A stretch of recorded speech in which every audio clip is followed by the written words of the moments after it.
Strategic silence in a rap beef battle is a nuanced tactic that can offer significant advantages if used correctly. It requires a deep understanding of timing, public perception, and the dynamics of the beef. When executed well, it can amplify the impact of a rapper's response and maintain their position in the rap battle. However, it must be balanced carefully to avoid misinterpretation as weakness or evasion. Rap beefs have been a cornerstone of hip-hop culture, offering a platform for artists to showcase their lyrical powers and assert their dominance. Among the most intriguing of these confrontations is the simmering tension between Kendrick Lamar and Drake. While both artists have largely kept their exchanges subtle and indirect, Kendrick's strategic use of silence and timing has been crucial in this ongoing rivalry. This video explores how Kendrick Lamar utilized strategic silence and other tactical maneuvers to obtain dominance in the rap battle with Drake.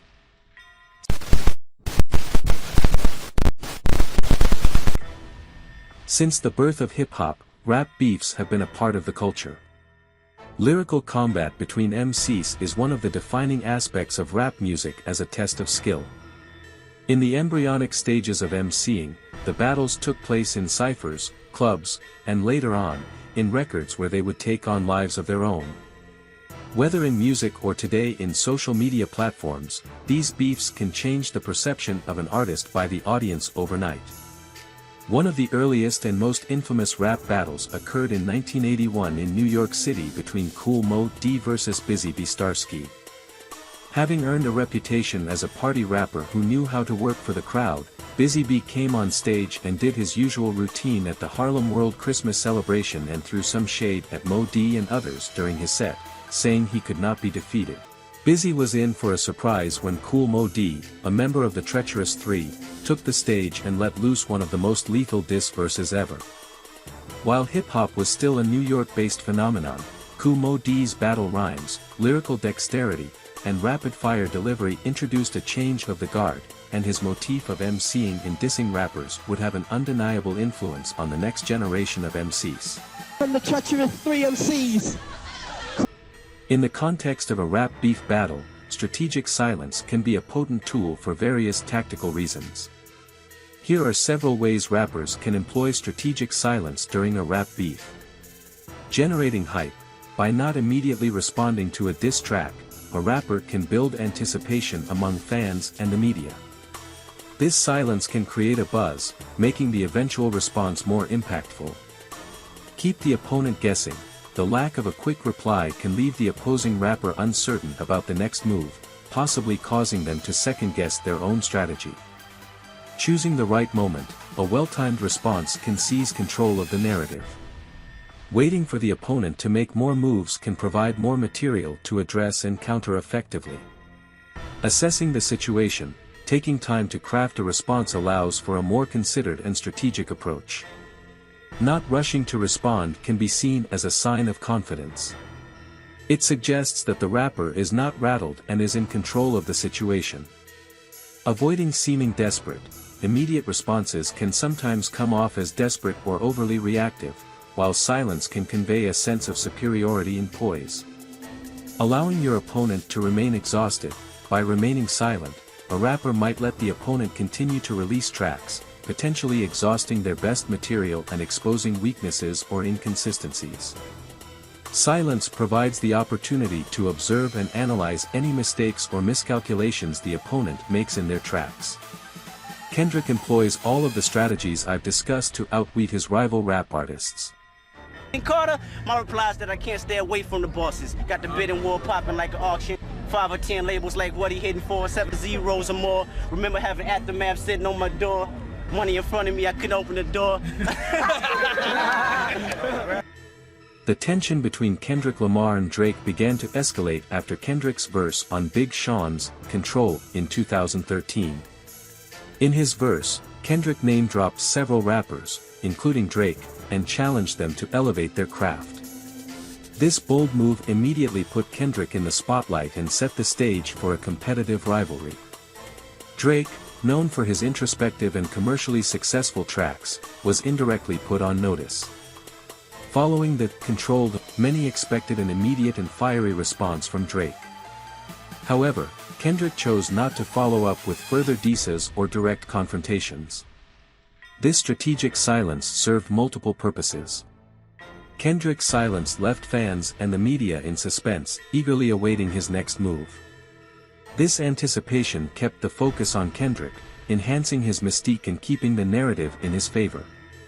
By not responding to every subliminal shot or comment from Drake, Kendrick maintained control over the situation. He avoided being drawn into a cycle of back-and-forth exchanges, choosing instead to focus on his music and let his work speak for itself. Kendrick's decision not to engage in immediate responses projected confidence and composure. It suggested that he was secure in his position and did not feel the need to validate his prowess through continuous disses. In 2017, Kendrick released The Heart Part 4, a track that many interpreted as containing veiled shots at Drake. The timing of this release was crucial. Coming just before the announcement of his critically acclaimed album, Damn, the track reignited the conversation about Kendrick's lyrical superiority without directly naming Drake. The release of The Heart Part 4, just before Damn, maximized the impact of both the track and the album. It created a cohesive narrative that showcased Kendrick's depth and versatility as an artist. Kendrick's album, Damn, further solidified his position in the rivalry with Drake. Tracks like DNA and Element contained lines that were interpreted as indirect shots at Drake, but more importantly, the album as a whole demonstrated Kendrick's superior storytelling and lyrical complexity. By letting his music speak for itself, Kendrick achieved several objectives. Damn received widespread critical acclaim and won a Pulitzer Prize, highlighting Kendrick's artistic superiority. This achievement transcended the typical boundaries of rap beefs, positioning Kendrick as not just a top-tier rapper but a cultural icon. The critical and commercial success of Damn subtly undermined Drake's position. While Drake's projects were commercially successful, Kendrick's work was celebrated for its depth and substance, creating a division between the two artists. A few years later, on March 26, 2024, the beef would become more direct and personal. Hip-hop fans witnessed two of the biggest rivals in hip-hop go head-to-head. Kendrick fired the first shot on the song, Like That, which featured Future and Metro Boomin. He took the lead by declaring that he is the best rapper in the world. On April 19 of 2024, a week after it originally leaked and then got premiered by DJ Academics, Drake brought his Kendrick Lamar diss track, Push Ups, to streaming services. Drake mocks Kendrick's deal with Top Dog Entertainment. On April 24, 2024, Drake doubled down on his initial stab at Lamar when he released his tailor-made freestyle on Instagram. Drake upped his creativity by using AI vocals to rap in the voices of Tupac and Snoop Dogg on his respective verses.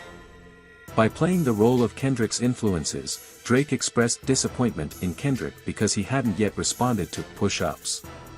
Drake's move came at a price, as Tupac's estate, a significant player in the late rapper's career, threatened to sue him if he didn't remove the song from his social media accounts. The tension and drama escalated, and Drake obliged and scrubbed the track off his pages.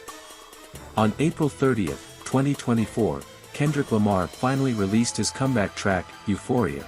Kendrick released 4 diss tracks towards Drake, while Drake released 5. Kendrick defeated Drake with the track of the year, Not Like Us, which broke records, being one of the most streamed hip-hop track of all time.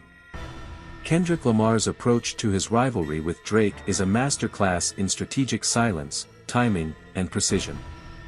By choosing when and how to engage, Kendrick maintained control over the narrative, projected confidence, and demonstrated his artistic superiority. His strategic maneuvers not only bolstered his position in the rap game but also highlighted the power of silence and timing in a rap beef. Through these tactics, Kendrick Lamar has shown that sometimes, the most powerful moves are the ones you don't make. I'm gonna give you some real insight as you hearing this first. They drop Family Matters, and I text him, I'm like, this ain't it. He's like, at all. I'm like, this ain't gonna get it. I was like, man, it's time to step on his head. He was like, say less. I'm thinking we just text. It ain't nothing deep like that. Right. I go to the bathroom. I come back. The song is uploaded. I said, wait.